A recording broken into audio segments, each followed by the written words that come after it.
السلام عليكم ورحمة الله وبركاته. معكم الدكتور مجدي عبد الرازق، استشاري جهاز هضمي وكبد وأمراض معدية.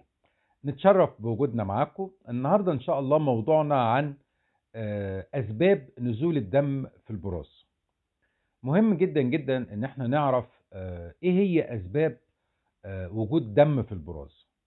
من أهم هذه الأسباب الجيوب القولونية. الجيوب القولونية دي بتبقى عادة انتفاخات في القولون نتيجة الإمساك المزمن، وطبعا دي بنشوفها أكتر عند الناس كبار السن. مهم جدا جدا إن احنا نعتمد على الخضروات والفواكه الطازجة وعلى الطعام الصحي اللي هو مش الفاست فود. المهم جدا جدا إن الأكلات دي هي تحتوي على ألياف طبيعية، دي بتخلي الحركية بتاعة القولون أحسن، وبالتالي عدم ظهور الجيوب القولونية. طبعا الانتفاخات دي أو الجيوب القولونية دي في بعض الأحيان بيحصل لها قرح وتؤدي إلى التهابات، والالتهابات دي تؤدي إلى نزف في القولون. أيضا من ضمن الأسباب نزول دم في البراز البواسير، ودي منها بواسير داخلية ودي بتبقى موجودة في القناة الشرجية، وبواسير خارجية ودي بتبقى تحت الجلد حوالين فتحة الشرج. طبعا نحب نلفت النظر ان البواسير الداخلية هي عادة غير مؤلمة، لكن لما المريض بيشوف دم في البراز بدون ألم أيضا بيحصل له نوع من أنواع الخوف والهلع. ايضا مهم جدا ان احنا نعرف اسباب هذه البواسير. ممكن يكون في امراض في الكبد، لازم نطمن وبنعمل بعض الفحوصات على اساس ان احنا نشوف ايه سبب البواسير دهيت، وهل هي داخلية ولا خارجية. طبعا لازم نكشف عند الطبيب على اساس نطمن، نشوف ايه هي اسباب وجود بواسير، وايه هي اساسا اذا كان الموضوع يحتاج علاج يعني طبي ولا جراحي. مهم جدا ايضا ان احنا نعرف ان في من ضمن الاسباب الالتهاب القولوني التقرحي، وده بيؤدي الى اسهال متكرر والام في البطن وتعنية، وبعض الاحيان يؤدي الى مخاط مع البراز ونزول دم مع البراز. طبعا الالتهاب ده بيبقى مزمن وبيجي بطريقة متكررة، وطبعا ده مرض مناعي محتاج علاج فترات طويلة، وفي بعض الأحيان الحالات تسوء، وفي بعض الأحيان الحالات تتحسن، وبالتالي ده محتاج المتابعة المستمرة مع الطبيب المعالج، وأيضا التشخيص السليم ليه.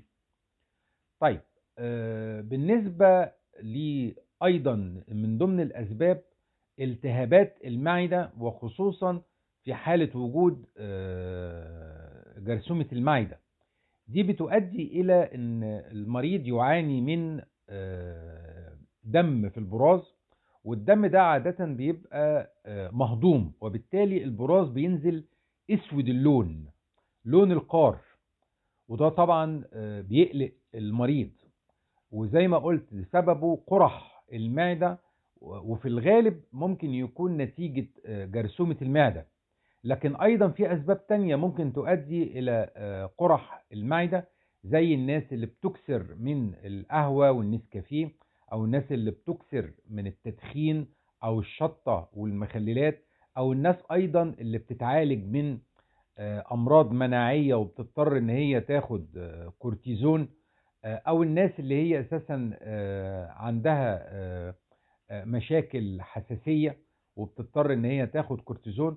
كل الناس دي هي معرضين، وخصوصا كبار السن اللي هم عندهم التهابات في المفاصل او مرض الروماتويد، دول معرضين ان هم بياخدوا كورتيزون، وبالتالي معرضين ان هم يحصل لهم قرح في المعدة، وممكن في اي وقت هذه القرح تنزف، وده هيؤدي الى وجود براز اسود وده طبعا مقلق للمريض.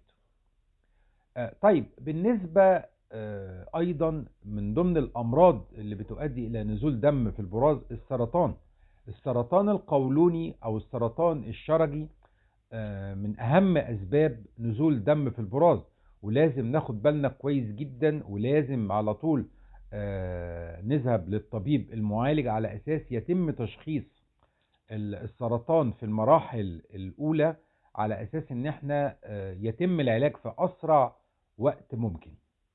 طيب في أيضا من ضمن الأسباب الخلل في الأوعية الدموية للقولون، وده عادة مرض بيصيب كبار السن.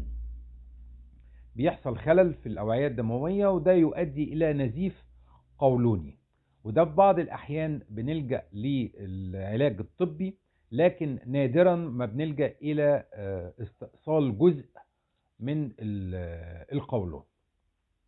طيب بالنسبة لهذه الأمراض مهم جدا جدا ان احنا نبقى فاهمين ان اي نزول دم في البراز يستدعي مننا على طول التوجه الى الطبيب المعالج. ازاي احنا بنشخص هذا المرض؟ اولا بنفحص المريض وبنسمع التاريخ المرضي بتاع المريض. يعني لو المريض بياخد كورتيزون او بياخد ادوية مسكنة زي البروفين او الكاتافلام، بنعرف على طول ان ممكن يكون هذه الادوية ممكن تكون سبب في قرحة معدة. ايضا بالنسبة للاسباب الاخرى زي مرض مزمن في الكبد، ممكن ايضا ده بيؤدي الى دوالي في المريء، وممكن يؤدي الى وجود دم مهضوم، يعني البراز بيكون لونه اسود، وده بيبقى على طول بيبقى سهل تشخيصه لما نعرف ان الكبد فيه مشاكل او فيه التهابات مزمنة. طبعا مهم جدا ان احنا نعمل فحوصات زي صورة دم، زي وظائف كبد، زي وظائف كلى. ايضا في بعض الاحيان بنضطر نعمل منظار على المعدة او منظار قولوني، وفي بعض الاحيان بنعمل اشعة تلفزيونية على البطن عشان نقدر نعرف ايه سبب الدم اللي موجود في البراز. ايضا في بعض الاحيان بنعمل براز للدم الخفي عشان نتبين اذا كان في دم موجود في البراز غير مرئي للعين المجردة. كل الحاجات دي هي مهمة جدا ان احنا نعملها على اساس نعرف بالظبط ايه هو سبب وجود دم في البراز. بيعتمد طبعا العلاج على السبب. نلاحظ ان في بعض الناس ايضا النظام الغذائي بتاعها ممكن يؤدي الى تغير لون البراز.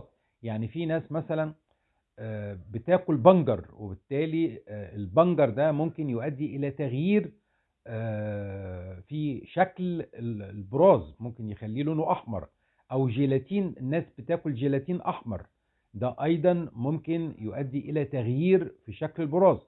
ده اساسا لو احنا من التاريخ المرضي نقدر نكتشف هذا السبب، وبالتالي بنطمن ان المريض ان الموضوع غير مقلق.